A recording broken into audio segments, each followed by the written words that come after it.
Fonda and Bill Maher got into the nitty-gritty of their differing political beliefs on the Sunday, December 1st, installment of the 68-Year-Olds Club Random podcast. While discussing the 2024 presidential election and controversial President-elect Donald Trump, Maher suggested the far left caused those who held more centrist beliefs to turn to MAGA.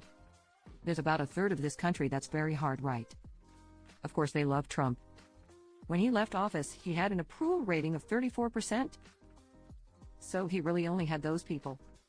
Why is he now, tied? Maher said. Because the other part of the coalition are people who they don't really like him that much.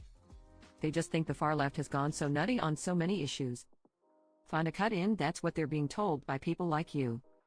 The 86-year-old actress then said she didn't know who the podcast host meant when he mentioned the far left. Maher explained he believed both Fonda and the NAACP were far left, citing the organization's travel advisory suggesting that Black Americans should avoid going to Florida last year.